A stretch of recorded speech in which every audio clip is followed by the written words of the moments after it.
Hauts-de-France Business vous est présenté par la Chambre de commerce et d'industrie Hauts-de-France qui accompagne, conseille, forme l'entreprise, l'individu tout au long de la vie.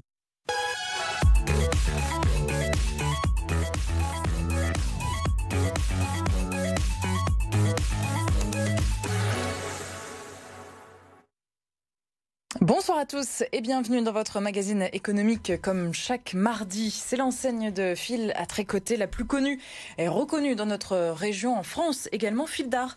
Après des moments de doute et un important plan social, eh bien l'entreprise revient dans sa ville natale, Roubaix, après quelques années à Neuville-en-Ferrand. On en parle avec notre invité ce soir, le PDG du groupe PP Yarns & Co, Eric Van den Driesch. Bonsoir. Bonsoir. Merci beaucoup d'avoir accepté notre invitation. Quelles sont vos ambitions? Comment se porte le marché de la laine? On en parle avec vous dans un instant.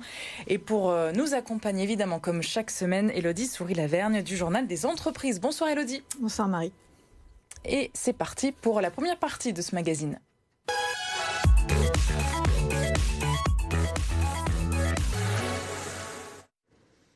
Fil d'Art, on le rappelle, est née à Roubaix en 1903. Elle sort tout juste d'un plan social, 135 départs au total. Pourquoi vous vous êtes engagé sur cette reprise ?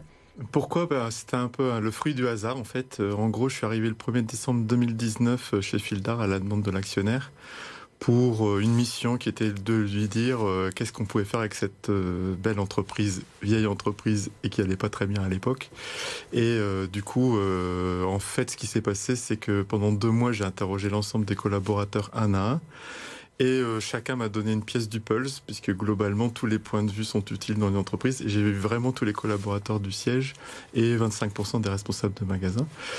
Et du coup, j'ai proposé un projet à mon conseil de surveillance de l'époque. Il a accepté et je devais proposer la stratégie de l'entreprise à l'actionnaire le 19 mars, malheureusement, 2020.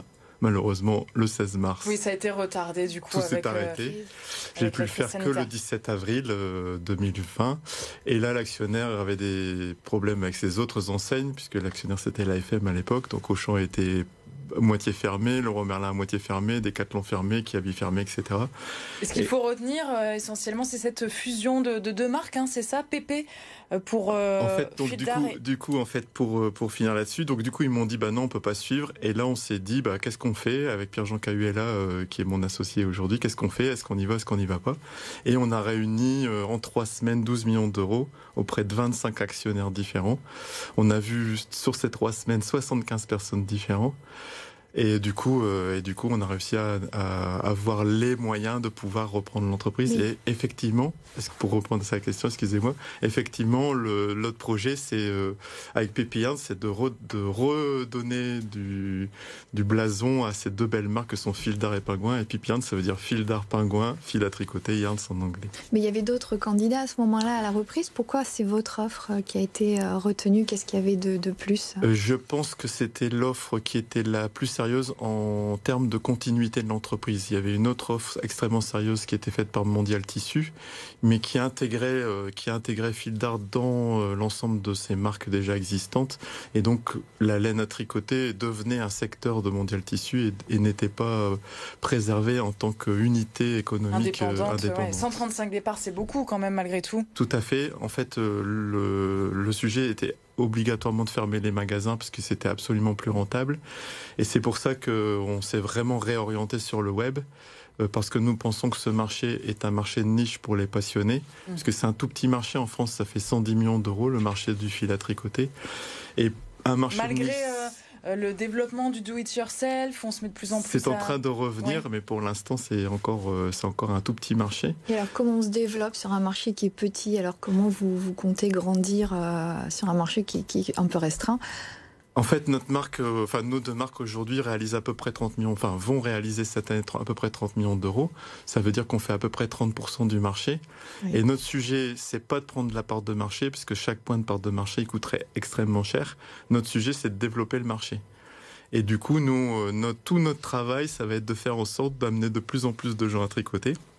C'est d'ailleurs pour ça qu'on a lancé la Wool School sur notre site en haut à droite. Oui, on en parlera juste un petit peu après, vous nous expliquerez. Et du coup, qui est de dire, notre travail, c'est d'abord de développer le marché, parce qu'effectivement, si on continue de faire 30% d'un marché qui devient 200 millions d'euros, on fera 60 millions de chiffres. Et alors, marché français ou marché européen, vous êtes positionné sur les deux? Comment vous En comptez... fait, aujourd'hui, on est un peu en Europe, mais pas beaucoup. On est un peu en Hollande, un peu en Allemagne, un peu en Espagne, un peu en Italie.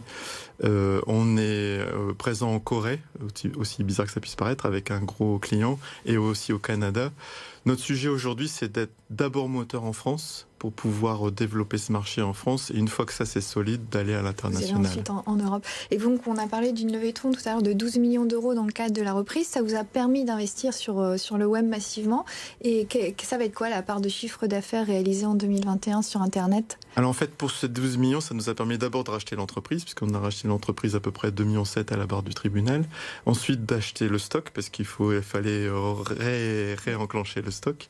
Et ensuite, effectivement, de faire 5 millions d'investissements, notamment sur le web et en logistique, pour pouvoir redévelopper ce site web complètement. Et vous avez aussi gardé 15 magasins Fildar. Ils vont vous servir à quoi? En fait, nos 15 magasins, c'est 8 succursales et 7 affiliés. Ça va nous servir de base de test, en fait, pour développer un certain nombre de programmes, pour proposer à nos distributeurs indépendants ou organisés. Qui sont aussi des magasins physiques. Qui sont aussi des magasins physiques, puisqu'il y a quand même 1000 points de vente en France, autres que ces 15 magasins, de proposer des choses qu'on aura testées dans nos magasins. Parce qu'il y a une réalité qui est claire, c'est que quand on propose quelque chose qui vient de nulle part, ça passe pas. Alors que si on propose quelque chose qu'on a testé et qu'on a pu éprouver, forcément c'est plus efficace. Et donc vous faites un retour à Roubaix, sur les terres natales de Fildar depuis quelques jours, rue des Arts dans l'ancien tissage Roussel. C'était important de revenir à Roubaix après Neuville-en-Ferrin, quelques années à Neuville? Oui, tout à fait. Alors pourquoi revenir à Roubaix? D'abord, il y a une question d'histoire. Je pense que les marques sont bien là où elles sont nées. Et pour moi, c'est très important d'avoir cette histoire. Si vous venez dans notre siège, vous verrez, il y a un mur où il y a plein de photos avec l'histoire de l'entreprise. Oui, parce que c'est historique. C'est historique. Et pour nous, c'est très important de s'inscrire dans cette histoire. Ça, c'est la première raison. Fildar comme Pingouin, puisque le Pingouin, c'était une marque de la Lainière de Roubaix, qui était au nord de Roubaix, et Fildar, rue du Collège à Roubaix. La deuxième raison, c'est que le projet de Guillaume Delbar de relancer Made in Roubaix, enfin de lancer Made in Roubaix et de faire un pôle roubaisien autour du textile qui se met dans la Textile Vallée dont on a parlé il n'y a pas très longtemps, est très important aussi et du coup ça avait du sens de revenir à Roubaix. Et la troisième raison, c'est qu'on a trouvé ce bâtiment qui nous convient bien parce que c'est dans une ancienne usine, parce qu'on a fait un espace un peu loft et un peu re-startup, on dit ça chez nous. En fait, on est une nouvelle start-up, donc on est une re-start-up. Et du coup, c'est assez amusant de se retrouver dans un lieu industriel qui évoque notre passé et aussi notre futur. Donc les 85 collaborateurs sont à Roubaix là aujourd'hui? Alors il y en a encore donc 25 en magasin. Oui. Et il y a effectivement maintenant on est un peu plus, on est 70 au siège et on doit embaucher encore 10 personnes. Est-ce que vous reprenez des personnes? Est-ce que vous vous tournez vers les personnes qui étaient parties dans le cadre Oui, tout à fait. Il y a un certain nombre de personnes avec lesquelles on retravaille après. Notamment, il y a une personne que j'ai rencontrée cet après-midi qui travaille pour nous en freelance au niveau du style et du produit pour nous accompagner encore. Et ça permet à des gens aussi de faire leur propre business autour de tout ça. Donc, et les 10 embauches, c'est sur quel type de métier du coup? Beaucoup autour du web, c'est-à-dire qu'on doit embaucher à peu près 5 développeurs et 3 à 4 gens en marketing, personnes en marketing et 1 ou 2 au produit. Vous espérez être rentable cette année au terme de cette première année d'exercice? Alors normalement oui, mais c'est pas fini, donc on va voir la fin de l'exercice. Il faut jamais vendre la peau de l'ours avant de l'avoir tué.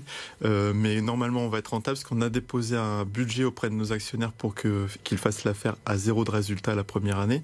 Il faut savoir qu'en 2019, Fildar a perdu 4 millions d'euros, donc c'est déjà pour 35 millions de chiffre d'affaires. Et là on a déposé un budget auprès de nos actionnaires de 0 pour 27 millions de chiffre d'affaires. Et a priori, on va faire 30 millions d'euros de chiffre d'affaires et 1 million de résultats. Et l'enjeu, c'est aussi de sortir de l'image peut-être un petit peu ancienne de Fildar, d'aller chercher justement des clientes. J'imagine c'est un petit peu plus féminin du coup dans ce secteur-là. Pas que en fait, il y a vraiment un renouveau qui est en train de se passer. Alors ce qui est clair, c'est qu'il y a toute une génération au milieu qui ne tricote pas et qui n'a jamais tricoté et qui n'a pas envie de tricoter. tricoter, mais il y a les plus âgés qui tricotent, on va dire à partir de 65-70 ans, et les plus jeunes sont en train de s'y remettre.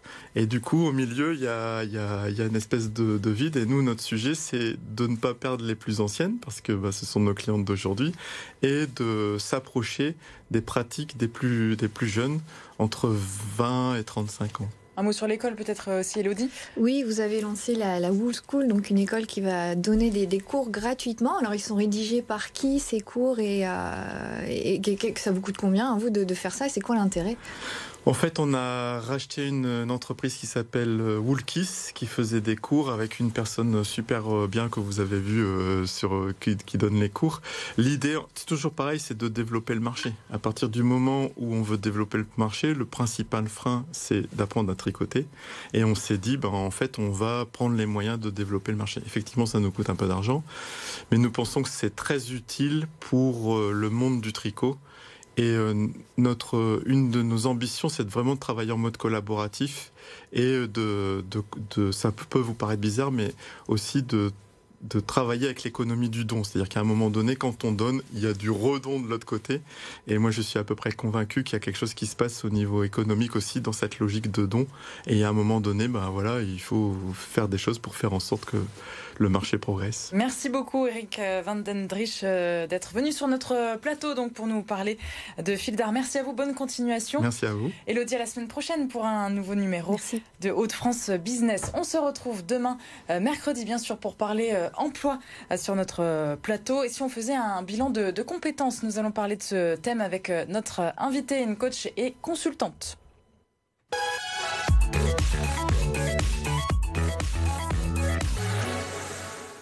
Hauts-de-France Business vous a été présenté par la Chambre de commerce et d'industrie Hauts-de-France qui accompagne, conseille, forme l'entreprise, l'individu tout au long de la vie.